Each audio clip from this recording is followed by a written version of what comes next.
Ken Mason, traffic light survey. Yes, sir.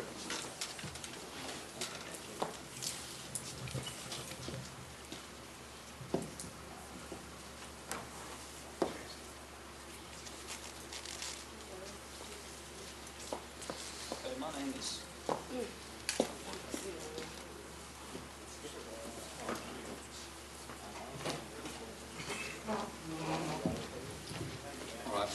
My name's Ken Mason, and I'm with the Department of Transportation and Development down at Chase.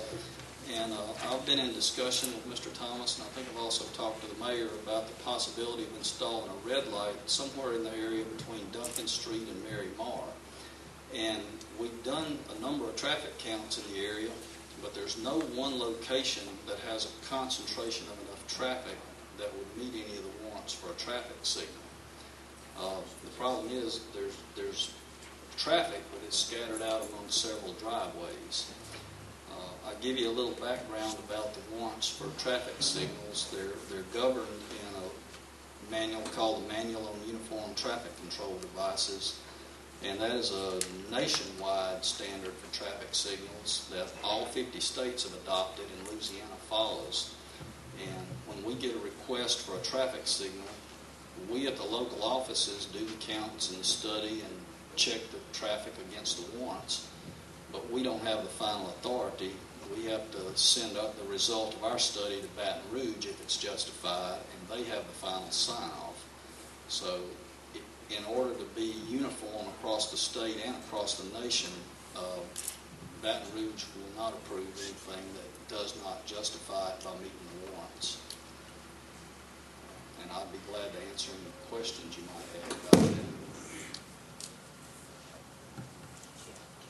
Okay. You say there's no concentration of traffic. Are you talking about out of a particular street? Or do you take into consideration businesses?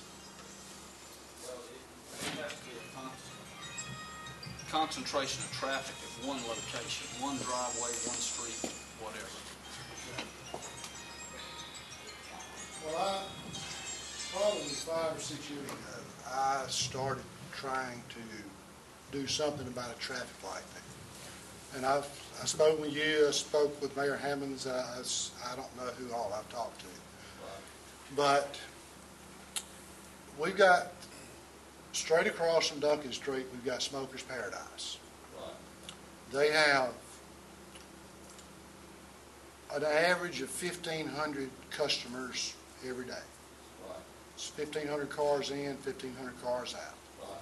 Across the streets, you got Popeyes that's got 900 in, 900 out. You've got my place, you've got Farm Bureau, and I've got something here. Don't misunderstand me, I'm not trying to be an engineer. I know you're the engineer, okay? But this is just something that I put together and spoke with the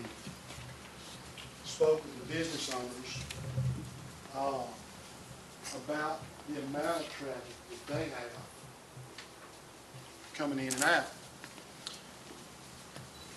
Between Sonic and Farm Bureau, there's 4,000 cars going in, going out. We're in a curve.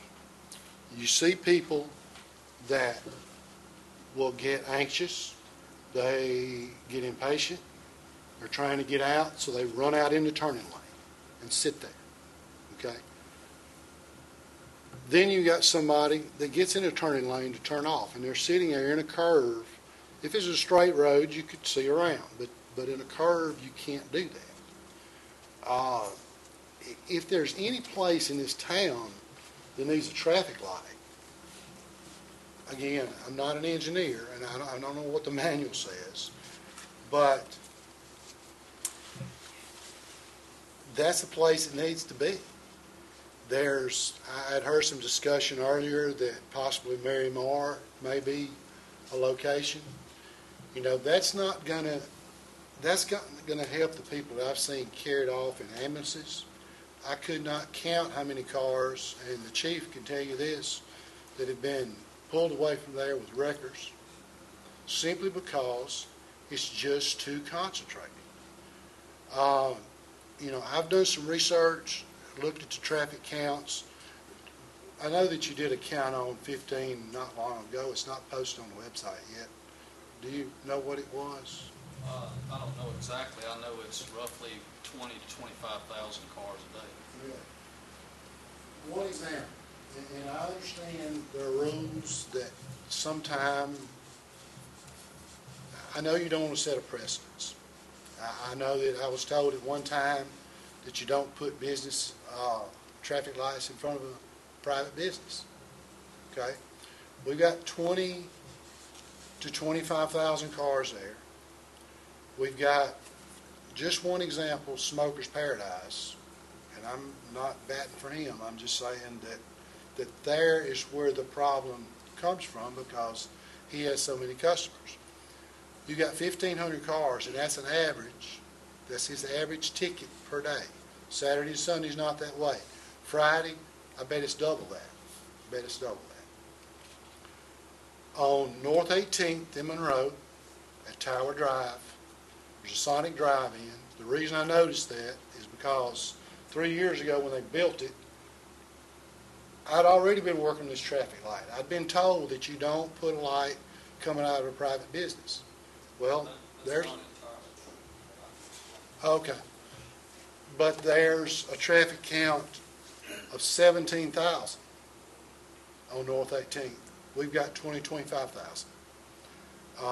According to their manager, their ticket number is 1,100 to 1,500 a day, which is about the same thing as Smoker's Paradise. And I know numbers don't necessarily always dictate it, but it's dangerous. The chief is saying,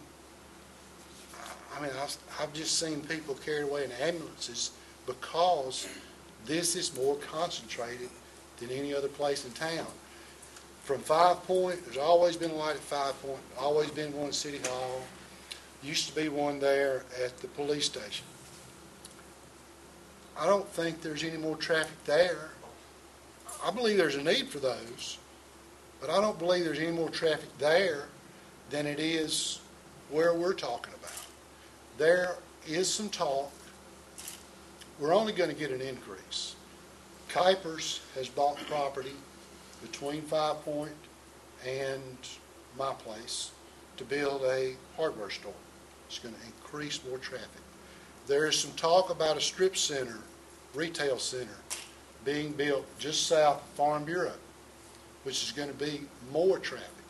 You're going to go from 8,000 cars a day going in and out to maybe double that. I don't know what to do. This is the most uncontrolled area. Why? We can't. And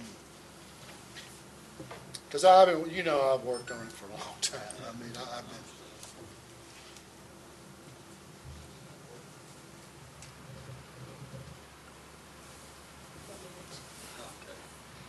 And I don't disagree with a lot of what you said.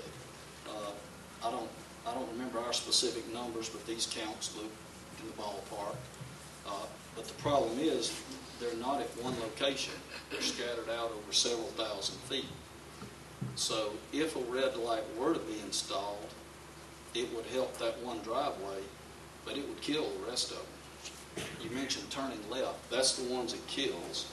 Because when the traffic on 15 comes to a stop at where a light would be, the other driveways can't turn left and get out because the traffic is stopped. And then even after it turns green, it takes several seconds of the cycle for the traffic to get back up to speed and people to get spaced out where somebody can enter traffic. We've got numerous locations I could take you and show you that. I see what you're saying. And I can tell you about like the Sonic you were talking about in Monroe, and there's also the same example at the Dollar Tree and some others I could name, where the red light was already in existence when they built the business, and they applied for a permit just to have a signal head on their side, and they had to do that at their expense. So that they didn't justify the installation of the light; it was already there, and the state will permit that. Is this an issue of money? No. No, if it met once, we'd certainly have it installed.